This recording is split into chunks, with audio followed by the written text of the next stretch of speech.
You want to tell us? From the big screen, I got something to say. And if you ain't gonna do nothing about it, then you're just a bunch of lousy, yellow, stinking cowards! to the small screen. 10 years I've been putting them back out there. Criminals, sometimes rapists, sometimes murderers. 10 years. All the time telling myself there's a reason. You're 10 seconds from a contempt order. Do it! There are rules. Rules, damn it. And briefly in 2020, the even smaller screen. The people are real. The cases are real. And the judgments are legally binding, no matter how unqualified the judge is. This is Chrissy's court. R.I.P. Quibi. Courtrooms have occupied a pivotal position within our society and imagination. They exist as a space where society's wrongs are supposedly made right, and cunning and charismatic litigators leverage the scales of justice in service of their clients and principles. Even the Bible is preoccupied with notions of justice and the role of the judiciary. It has more stories set in courts than a basic cable primetime slot, often featuring wise figures such as Solomon and Moses presiding, arguing over literal life or death issues. However, anyone who has ever participated in a court hearing or even observed one in real time, not just 42-minute scripted installments, will confirm that Emmy Award-winning witticisms are rarely the case. You also want me to interpret the language you hear? Yes, just so we're clear. What are you saying? Kiss the boer, kiss the farmer. I thought it's English. It is? Yes. And what does that mean? It means kiss. Kiss how?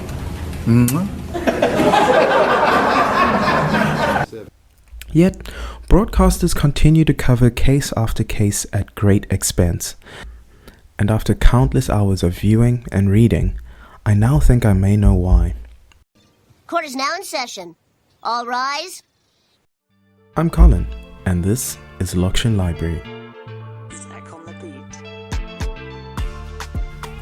America is considered the first country to allow cameras into its courtrooms and set a precedent in 1935 with the trial of Bruno Richard Hauptmann. Hauptmann was accused of kidnapping and murdering then 20-month-old Charles Lindbergh. It was dubbed the trial of the century, and newsreel cameras were permitted to record parts of it, which were then screened in 10,000 of the nation's 14,000 movie theaters at the time. The Hauptmann trial became a media circus. Journalists from across the country packed the courtroom, and the presence of newsreel cameras, which were quite large, were deemed a distraction and potential violation of people's right to privacy as well as a fair trial. The coverage was so intense that the American Bar Association eventually banned cameras from federal and most state courts for almost 4 decades. This was the first in a series of milestones for the practice that would be emulated with varying degrees of access in courts across the globe.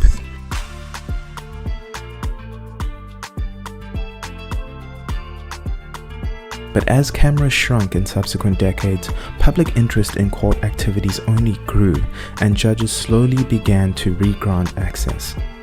In 2014, the trial of Oscar Pistorius for the murder of Reeva Steenkamp was an international media frenzy, with around-the-clock coverage via traditional and social media. Broadcasters' access to South African courtrooms at the time, however, was still limited and inconsistent. 21st century tech such as Twitter enabled journalists to live tweet proceedings from inside courtrooms, while 20th century predecessors such as radio and TV were still stopped at the door. 3 South African broadcasters banded together and approached the Gauteng High Court to gain access. They argued that the existing policies and limitations disadvantaged them and deprived the public of the nuances of the proceedings. The High Court's Judge-President Dunstan Mlambo ruled that uninterrupted audio alongside limited audio-visual broadcast at the discretion of the presiding judge could take place. Mlambo's ruling was to dispel perceptions that the rich and famous in South Africa proceedings in general. Some South African broadcasters use this unprecedented access to populate and promote new radio stations and television channels created to cover the 4-week trial, which in hindsight seems like overkill. and this invasive approach to the trial contributed to subsequent disputes between the Pistorius trial's presiding judge and the press regarding issues such as publicizing the photos of non-consenting witnesses and post-mortem evidence. Since then, the media and judiciary have continued to spar over the public interest versus the right to privacy and fair trial, with some concessions being made. In 2017, during the Henry van Breda murder trial, another landmark judgment on media access was delivered. Van Breda was on trial for murdering his parents, brother, and attempting to his sister. Media 24 made an application to the Western Cape High Court to broadcast the trial, which was approved by the trial judge, but the then National Director of Public Prosecutions opposed the application and appealed the decision to the Supreme Court of Appeal. Their judge ruled that the media is entitled to, as a matter of constitutional right, broadcast court proceedings in their entirety on whatever platform. In his appeal judgment, Panan declared, "With Pistorius, the Rubicon had been crossed. The Pistorius trial changed irreversibly the manner in which the media and justice system of our country converge." Trials are today more frequent features on our screens, and every few years, South African audiences will even witness a commission of inquiry that will, at least for a few weeks, capture the attention of national and even international audiences. Commissions of inquiry in South Africa are inquisitional in nature and established by the President through the powers and functions granted to them in the Constitution. According to the Commissions Act, they serve to investigate matters of public concern and to provide for matters incidental thereto. This distinction gives them and the appointed chairperson, which is conventionally a retired judge or senior judge, scope to fulfill a more interactive role in the proceedings as opposed to one of a more distanced arbiter. They can also admit any evidence that may be deemed relevant and not just admissible evidence as per a court of law. It must, however, be understood that although conventionally led by current and former members of the judiciary with the aforementioned abilities, a commission of inquiry is not a court of law. This is despite other common similarities between the two, such as affected parties often being represented by lawyers and witnesses taking an oath of honesty when providing testimony. Do you swear that the evidence will give you the truth, the whole truth and nothing else but the truth? If so, please raise your right hand and say, "So help me God." So help me God. Thank you. Furthermore, the findings of commissions of inquiry are not binding in the same manner that court rulings are. Those who preside over commissions typically produce a report at their end with recommendations which the President and other officials are obliged to enact or challenge. Since its transition to democracy in the 90s, South Africa has held several judicial commissions of inquiry to investigate various issues afflicting this fledgling democracy.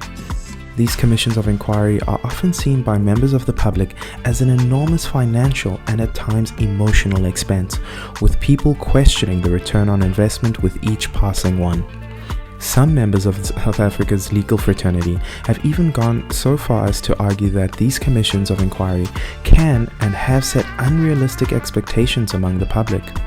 Yes, these can be quite useful in surfacing a range of very serious issues. We've seen the Zondo Commission and what has been told there by whether it's Bosasa and all the ministers on the Gupta scandal. So these are useful in terms of airing these things. But the question I was asking was, what happens with commissions? So we have all of this sort of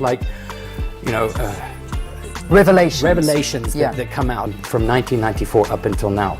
And I was asking yesterday when we were having a debate on the radio, can anybody tell me one commission where there really anybody has paid any responsibility, has gone to jail, has something has happened to them? So I was saying there's a disconnect between the commission that happens and what happens as a result of what comes out of the commission. And that's what I think concerns most South Africans. These expectations have been attributed, among others, to the structure and processes of commissions of inquiry, which resemble those of courts but lack the punitive authority, a lack of public education, and media coverage that adequately frames not only the processes of commissions but also their purposes. And while trials may take weeks or months to be heard, Processes such as commissions of inquiry can take years before hearings conclude, and then months before a report is published, which poses unique challenges to the aforementioned buy-in, such as audience attenuation. So why do we still invest so much time and attention into these spectacles?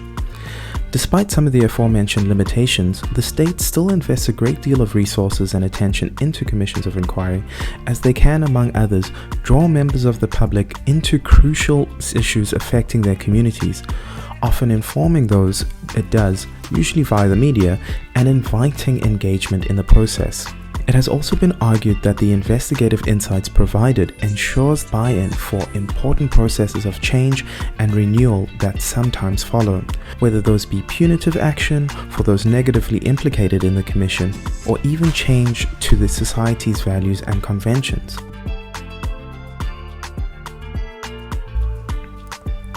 One of democratic South Africa's first and most notable commissions was the Truth and Reconciliation Commission, which held public hearings from 1996 to 2003. The TRC was commissioned by former President Nelson Mandela in order to investigate human rights violations that were enacted under the previous apartheid regime. However, unlike punitive predecessors such as the Nuremberg trials held in post-World War II Germany, the TRC adopted a reconciliatory approach and had a retributive mandate. Over 21,000 people approached the TRC to testify to the atrocities they witnessed and suffered under apartheid, of which an estimated 2,100 were invited to do so in the public hearings that began in April 1996. Another element that made the TRC a watershed moment was that it was televised, live at times with unprecedented media access. This was not only a first for South Africa, but the rest of the world.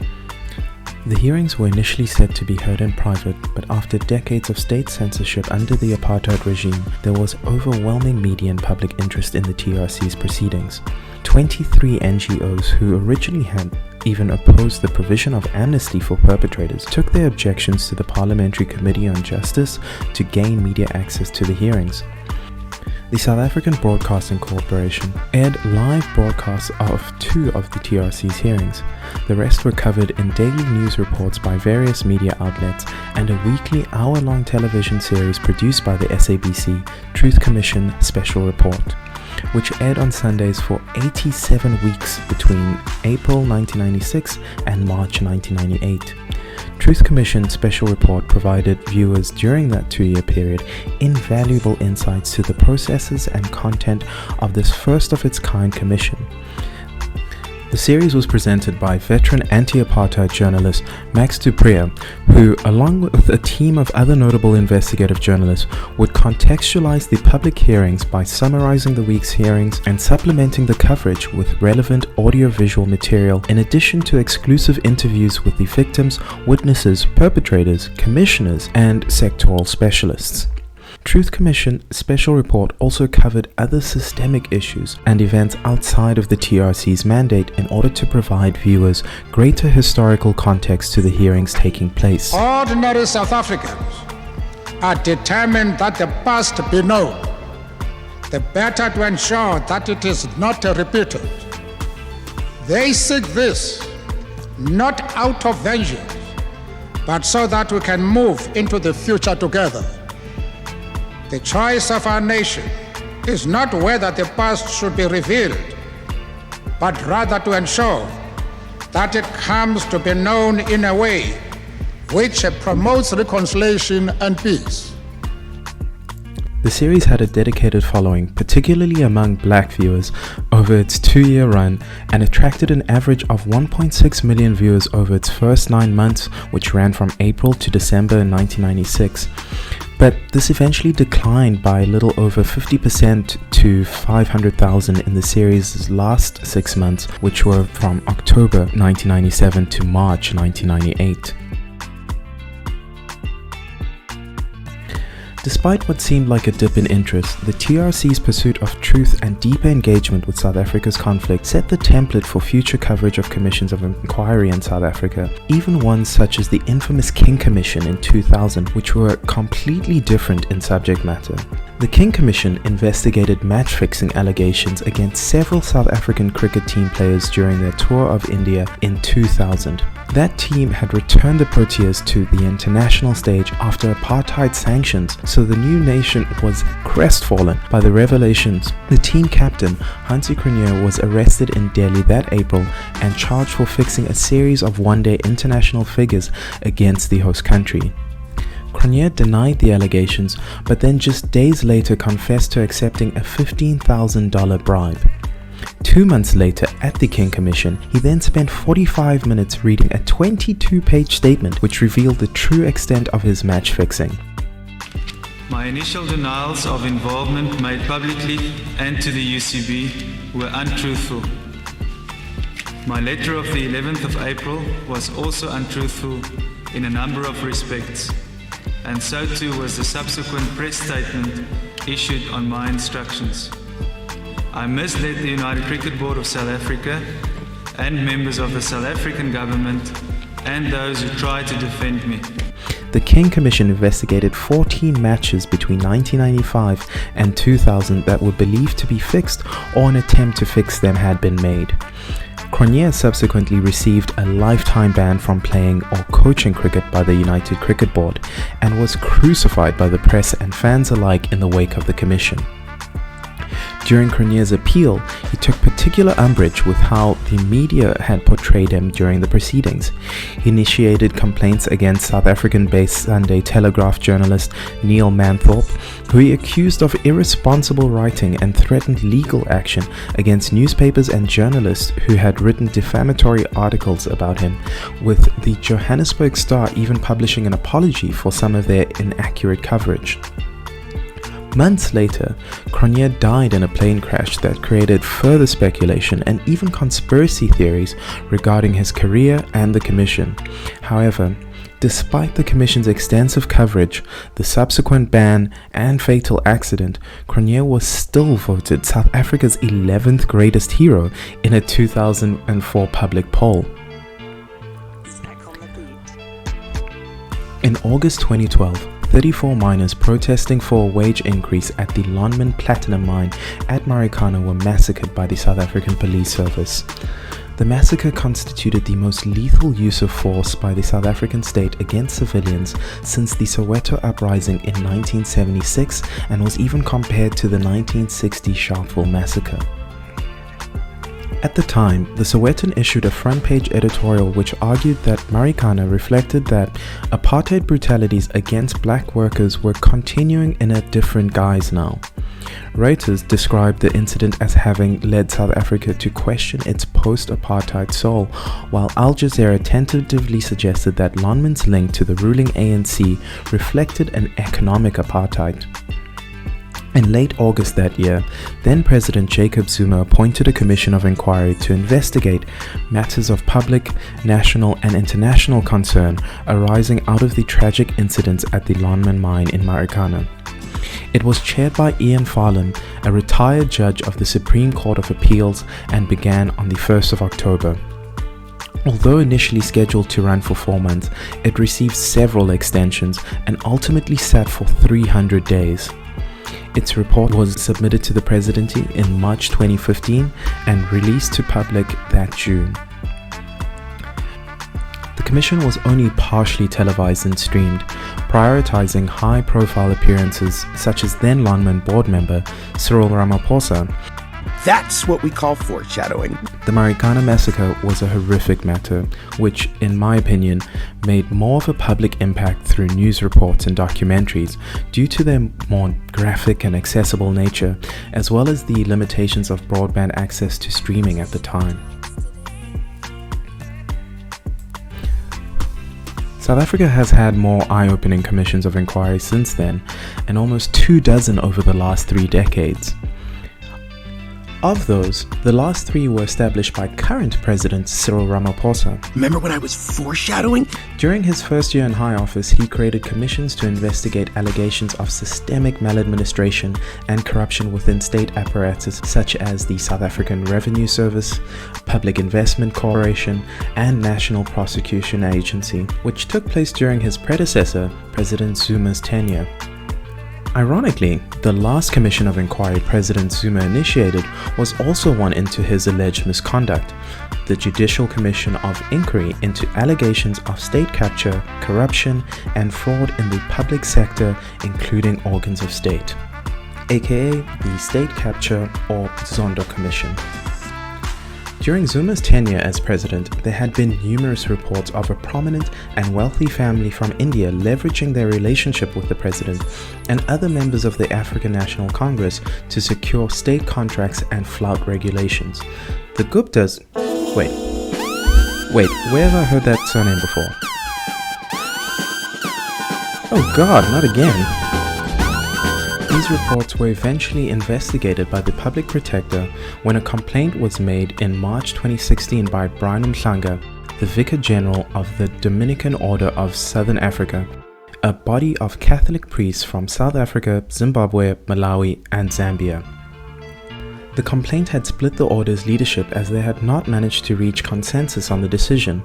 However, Mhlanga's co-complainant and colleague Stanislaus Muyebe insisted that one of the biggest challenges facing South Africa is corruption. If the church keeps quiet and does not challenge the allegations of corruption, it is betraying its mission to the poorest of the poor in our country. And so, while the TRC was chaired by a member of the clergy, the genesis of the State Capture Commission was somewhat serendipitously by one too. The commission was part of the binding remedial action in former public protector advocate Thuli Madonsela's buzzer-beating report following her 2016 investigation. Then Deputy Chief Justice Raymond Zondo was appointed its chair, and it was officially launched in January 2018. It commenced following the publication of its terms of reference and regulations in February that year. However, even this met challenges as President Zuma's opponents wanted the commission to focus on state capture as defined by Advocate Madonsela, specifically his and the Gupta's corruption, while the ANC's Women League wanted it to include corruption by the previous apartheid government, and some fringe parties even wanted the terms of reference to extend as far back as South Africa's recorded history does.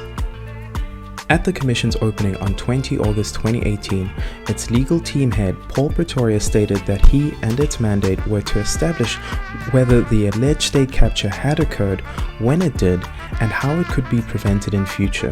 He also took time to reflect on how the Commission had also captured international attention. Mr. Chair, experts on state capture that we have consulted thus far tell us that South Africa is exceptional amongst post-colonial democracies in the manner in which the international phenomenon of state capture has been responded to by our judiciary, by aspects of government, by our Chapter 9 institutions, by civil society. It is exceptional in the way that this phenomenon has been responded to. It's exceptional in the way it has been and continues to be investigated and dealt with. So if in continuing this work, viable solutions can be examined and proposed in its recommendations, Mr. Chair, we submit to you that this Commission can indeed play a positive role, not only for South Africa, but internationally as well. That is the legal team's opening. Thank you. Many individuals were summoned to testify before the Commission, including various business executives, current and former government ministers and officials, with most of their testimony focusing on allegations of corruption and connections to the Gupta family during the Zuma presidential administration. Over 3 years, state employees testified to the highly politicized nature of their departments and how funds were misappropriated to support several ANC political activities and connected people. Business people also testified to systemically giving substantial bribes to government officials to ensure that they received state contracts known as tenders and were not investigated. I don't know what is the problem, but the reality is we have met the Guptas, we have engaged them, Chairperson. And I want to allude to this, Chairperson, because... And you ate the curry. I enjoy Chairperson curry. Yes. And I want to allude to this, Chairperson. You are dealing with state capture, Chairperson. In my view, now was capturing private sector. Let's repeat that. People weren't the only ones implicated in the ongoing drama. Even the building which was hosting the commission made headlines on separate occasions as the site of a non-fatal shooting as well as a burglary. Similar to a political phenomenon that occurred during the TRC, as more hearings took place and more scandals that implicated members of the national governing party were uncovered, members of the ANC and their business associates began to distance themselves from the Zondo Commission's activities. Numerous people of interest flouted the legal requirements of the inquiry, did not cooperate when questioned before the commission. You know something. Tell me what you know. Okay, what I know, I don't remember. Political reluctance was not the Zondo Commission's only obstacle. This was compounded by other challenges such as the COVID-19 pandemic, which necessitated a 3-month extension for the Zondo Commission before hearings resumed virtually via web conference services such as Zoom, which made for the driest of lockdown viewing parties. Are you aware that that allegation was made against you? May I please, Chairperson, not respond to the question so that I don't incriminate myself? The volume of witnesses that eventually came forth, with evidence and testimonies to be heard, necessitated even more extensions to the Commission's initial timetable. It would receive 4 extensions, hold over 400 hearings, interview over 330 witnesses, and collect more than 700 affidavits and statements as evidence before concluding. In a 2020 media briefing, Head of Secretariat Professor Itumeleng Mosala took a moment to outline how he envisioned the legacy of the material collected and work done by the Zondo Commission. I think that the public and the nation needs to know that not only will there be a report at the end of the work of the Commission, but that report will be supported, as you've said earlier on, by 51,000 pages of transcripts of evidence that the people of South Africa came forth to provide for you to be able to do this work. But that is not all that the nation will inherit from the Commission. The size of data and evidence on corruption, fraud and state capture that no other state has been able to collect and store in the manner in which the Commission has done. We have something in the order of a billion gigabyte of data on corruption and fraud that has been collected in that time, and the government and the state and the people of South Africa will be able to move into the future with that legacy that they can support policy with, and strategies can be developed to make sure that this never happens again. Thank you. Thank you very much, Prof. Considered the kingpin at the center of state capture and the subject of numerous related investigations, former President Zuma finally made his appearance before the inquiry in July 2019. The former president, however, accused the Zondo Commission of being a tool to end his political career and used his testimony to claim that there is a foreign-backed conspiracy against him and that some of those testifying against him were apartheid-era spies. Yikes! Following accusations that Zondo held a conflict of interest, Zuma unilaterally withdrew from the Commission's proceedings. He has left today without asking me to be excused.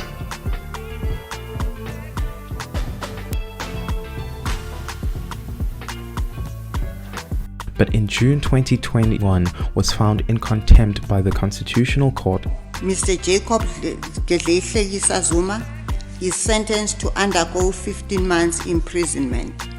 5. Mr. Jacob Gedleyihlekisa Zuma is ordered to submit himself to the South African Police at Nkandla Police Station or Johannesburg Central Police Station within 5 calendar days. President Zuma's testimony, withdrawal, and subsequent detention was just one arc in a series of explosive revelations and accusations that took place during the Zondo Commission's tenure. Considering the number of stories of state corruption that the press uncovered, which eventually led to the Public Protector's investigation and the subsequent Commission of Inquiry, the South African press was heavily invested in the Zondo Commission. In the Commission's first year, the South African National Editors Forum made the following statement: "We believe the media play a critical role in protecting and promoting the public's right to receive information. Further, we believe the proceedings of this commission are of extraordinary public importance." As a result, the Zondo Commission was a frequent fixture of South Africa's media coverage during the Commission's years, with some of the more explosive testimony even crossing national borders. During that time, the Chief Justice recognized the importance of the media and made efforts to include them and their audiences through the Commission's proceedings. During one of his briefings to the media, he even stated, "We certainly appreciate the very important role that the media plays in our society. We appreciate the enormous contribution that you as journalists make in building our society, in building our country, in placing before society various things that society should know. Of course, you know what I'm talking about because you have played a very important role towards the creation of this commission. Indeed, as I have been hearing evidence since August 2018, I've come across many areas where it was quite clear to me that had we not have the kind of investigative journalism that we have in this country, this society and this commission would not have known certain things, ugly things that have now been placed before society.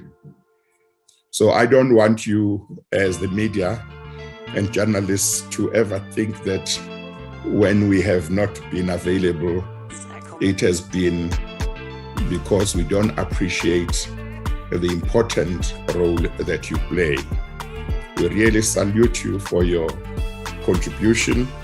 We think that this commission has benefited enormously from the investigative journalism that we have in this country.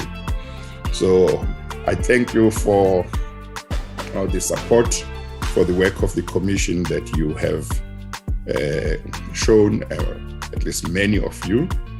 We appreciate that very much.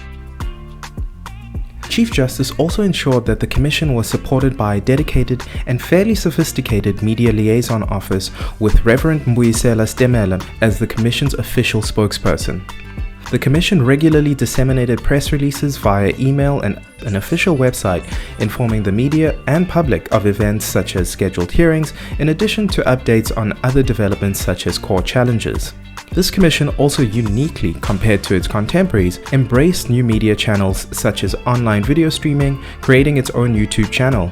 This enabled members of the public to view and interact with the hearings in real time through the like and dislike buttons, as well as comments and, at the time, newly implemented chat function. The emphasis on accessibility also ensured that media outlets which were unable to attend the hearings, that at times would take a full workday, could still report on them. However, the relationship between the Zondo Commission and the media was not always easy.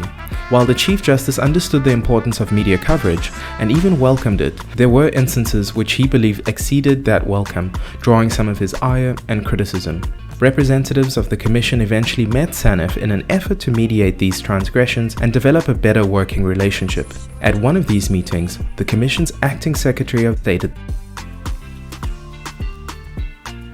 at a media briefing towards the end of the Commission's 4-year run, the Chief Justice briefly reflected on what he considered the purpose of the Commission to be and how the media helped support that.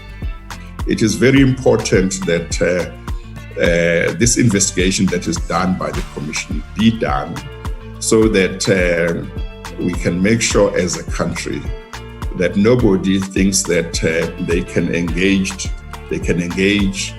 in the kinds of things that I've heard about in evidence, and there will be no consequences. It is important that the whole country and the world should know that if there are allegations such as the allegations that I've heard, they will be investigated, and if they are found to be well-founded, there will be consequences in terms of our criminal law and other measures that can be taken. President Ramaphosa was also summoned to the Commission on occasion, and during an appearance in April 2021, with the Commission's end on the horizon, took an opportunity to reluctantly praise the press for the role they had played in not only the Commission, but coverage of the corruption during President Zuma's tenure. But I also want to pay tribute to journalists. Journalists have really gone beyond the call of duty in many respects in getting the country to be where we are today. I pay tribute to them. I spoke about some of the challenges that journalists face, but we pay tribute because they have in many ways been very patriotic and played a very key role.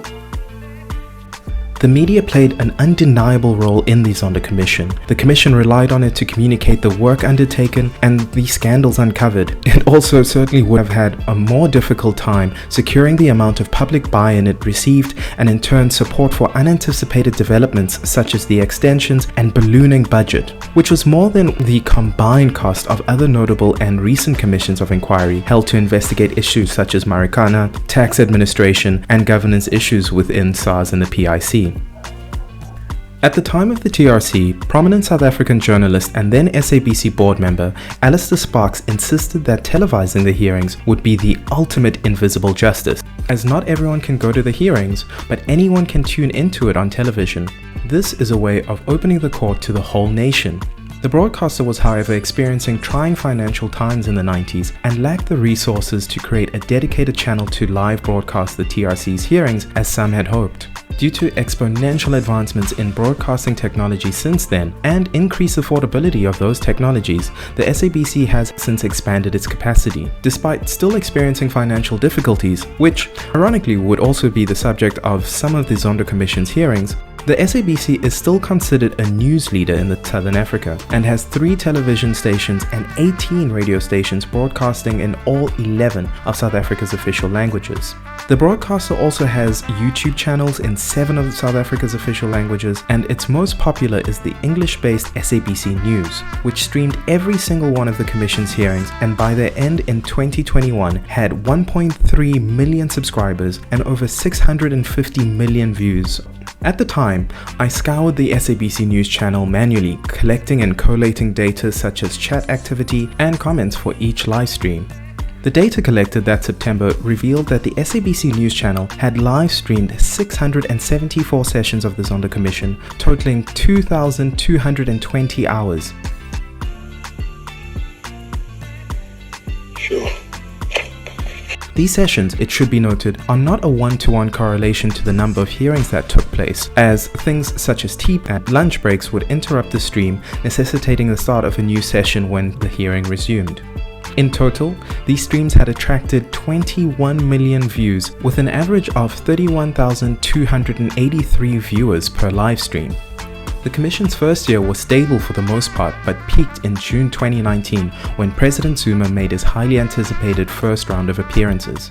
Considering Zuma's vocalized reluctance and deployment of various delaying tactics, many doubted the day would ever come, so not only did it attract the most viewers, but the first day also received the most likes of the hearings due to its entertainment value. What was also of interest, and a distinction from the viewing patterns that Truth Commission Special Report experienced, is that viewership of the Zondo Commission live streams on SABC once again rose in the final year and experienced numerous peaks during that time. I would attribute this phenomenon to the appearance of more high-profile public figures such as President Ramaphosa, as well as figures who were battling other scandals outside the Zondo Commission at the time, such as former Finance Minister Malusi Gigaba, who was in the midst of a messy and highly publicized divorce from his estranged wife, Nomakhule, who, as a state witness at the Zondo Commission, testified against him and the Gupta family.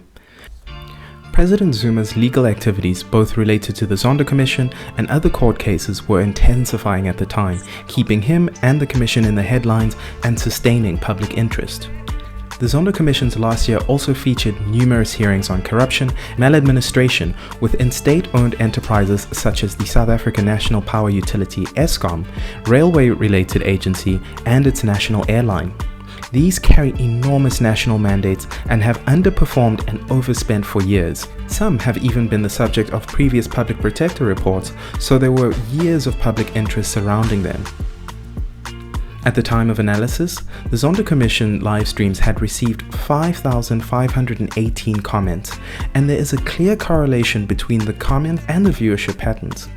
This, I suspect, was due to the engaging and at times explosive nature of the popular hearings, which invited extensive commentary and debate. Of particular interest to me was viewers' opinion of the Zondo Commission and its role. Of the 5,518 comments at the time of analysis, only 150 were specifically on this. These excluded comments that were simply focused on the conduct or appearance of the Chief Justice, evidence leaders, lawyers, and witnesses. I classified the comments into 5 categories. Commendation comments reflected positively on the Commission and its work, and at times even conveyed optimistic expectations for its outcomes.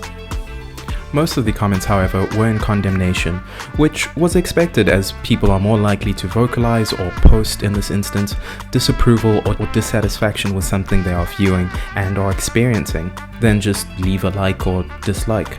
Of these, a majority, however, fixated on how long the Commission had gone on for and how much it had cost the people of South Carolina? Carolina? Wait, why does this keep happening? I personally believe that U.S. Americans are unable to do so because some people out there in our nation don't have maps, and I believe that our education, like such as in South Africa and the Iraq, everywhere like such as, and I believe that they should, our education over here in the U.S. should help the U.S. or should help South Africa and should help the Iraq and the Asian countries, so we will be able to build up our future for our children. Thank you very much, South Carolina. Okay, I guess we owe South Africa, Carolina, an apology, or at least a bit more understanding. The conspiracy category was particularly curious and unexpected. There were a number of comments which made unfounded accusations regarding the Commission and its work. These conspiracies were often in support of witnesses implicated in wrongdoing and or the Gupta family, implying, if not outright accusing the Commission of being captured by other unspecified forces. Some comments seemed to have genuine questions regarding the Commission and its procedures. I found these contemplative ones quite interesting as they highlighted that despite some experts' hopes and efforts, there was still a gap in public understanding of the Commission's procedures and powers that needed to be filled by the Commission and media. And of course, there was running commentary, usually humorous, even cynical in tone at times, and seemed to view the proceedings as a form of regular entertainment. While the comments may not have been as positive as the Commission may have hoped, it was still engagement and an indicator of people's perceptions of the Commissions in real time. The negative sentiments also align with the cynical findings in surveys on South Africa's perceptions of corruption at the time, suggesting that they could in some instances be viewed as indicators of broader public sentiment and trends. In September 2021, just months from the Zondo Commission's conclusion, the Institute for Justice and Reconciliation, an NGO and think tank born of the TRC, with Afrobarometer, released the results of a survey conducted in May and June that year, which found that not only did South Africans believe corruption was getting worse, but they also believed that a significant portion of elected officials and civil servants were involved in corrupt activities. Over 60% of those surveyed by the Institute believed that corruption had increased from May/June in 2020 to May/June 2021. 70% believed that government's fight against corruption was going fairly badly or very badly, and that corrupt officials rarely face consequences. half or more of citizens said that most or all officials are involved in corruption in the police, the President's office, local government councils, and parliament. Non-government organizations, traditional leaders, and religious leaders were less commonly seen as corrupt. The negative public perception was without a doubt informed by the revelations that occurred through the Zondo Commission. So it would seem the Commission's intentions, among others, to change public opinion on the state of corruption in South Africa for the better has not been the entire outcome. When the US television network Court TV launched in 1991, its founder, Stephen Brill, a former lawyer and journalist, told Observer that the network's success was due to a very simple reason. People are always interested in true crime. It's why Court TV worked. It's natural drama. There's a beginning, middle, and end, and people want to know what happens. That desire, that want to know what happens at the end and closure, is a desire for catharsis. Catharsis is derived from the Greek verb katharos, which translates to purification or to cleanse. In a tragic narrative, catharsis refers to the climactic point where all the emotions conjured on stage and within the audience are released. According to German philosopher George Hegel, catharsis involves a triad between a thesis, its degeneration to antithesis, and the reconciliation of the two states called synthesis, a beginning, middle, and end. This triad is mirrored in Greek philosopher Aristotle's three-act structure, and he believed that catharsis was a crucial component for tragic plots, allowing audiences to view distressing images and vicariously experience the same emotions as those on stage. Having now lived through and reviewed numerous commissions of inquiry, it's hard to negate the tragic nature of the narratives and number of cathartic moments experienced. These occur too often to be by chance, so I can only deduce and perhaps even conclude that part of their purpose, as well as some of the other court proceedings, must be to provide society with some semblance of catharsis. The public legal process of listening to evidence, examination and cross-examination, legal arguments, and finally bringing a judgment helps individuals and communities to address the facts, give meaning to what happened, and to turn to a future beyond the collective trauma towards healing and hope. And while commissions tend to have alleged implicated parties and perpetrators stealing most of the scenes and headlines, their chairpersons are often cast as the protagonists, or more accurately, tragic heroes, according to Aristotle. They are a constant presence throughout the proceedings and bear the Herculean brunt of society's expectations, which often takes a visible toll on their emotional and psychological state. So, even though the Commission or Court's goal is not to be therapeutic, by conducting its core business, its activities can have a cathartic effect on those who participate in the judicial process and members of the affected communities.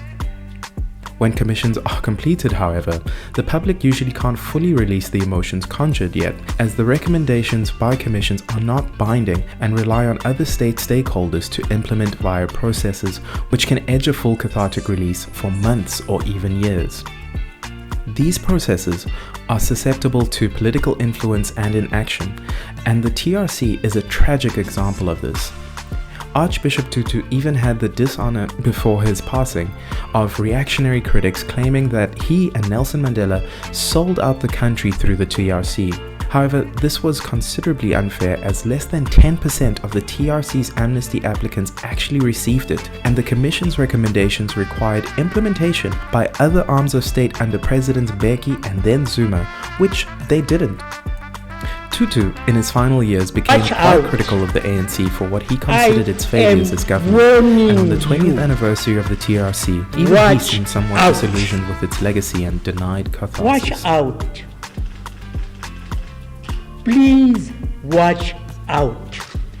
We were helped by the international community to overcome apartheid. We, people were opposed to injustice and oppression, and people believed that we South Africans would automatically be on the side of those who were being oppressed. And I'm warning you, I really am warning you, out of love, I am warning you like I warned the nationalists. I am warning you. One day we will start praying for the defeat of the ANC government.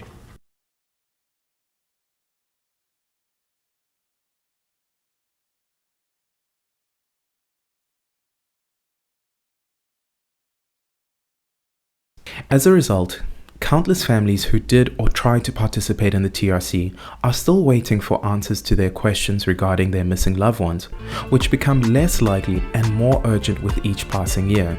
Instances such as these could be why other theatre thought leaders such as Bertolt Brecht oppose cathartic models and argued that they keep audiences calm and sedated when action is required to resolve injustice.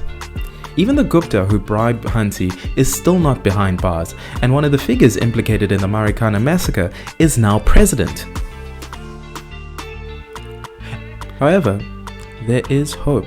When he took office in 2019, President Ramaphosa proclaimed a new dawn in the Rainbow Nation, and that tackling corruption was one of his top priorities. As a result, a part of his current political reputation hinged heavily on the Zondo Commission, which, like the TRC, became another transformative and cathartic ritual within South African society that was meant to purge it from the impurities of the previous administration. It's now been a year since part 1 of the Zondo Commission's report was published, and 4 more parts followed in 2022. The catharsis from those releases was met with cautious enthusiasm given past events. However, it would seem the Commission, unlike some of its predecessors, may actually lead to real restoration of order or synthesis. 2 of the Gupta brothers have been apprehended abroad. The first of the estimated 50 billion siphoned through state capture is being recovered, and the first state capture-related trial began this January. And as this trial and other investigations continue, we once again wait with bated breath for our next courtroom release, as ultimately, catharsis, the feeling of balance restored, is central to our notions of justice, and until the recommendations of our commissions are fully implemented and criminals convicted, will continue to be denied a resolve and release. And with that, I rest my case.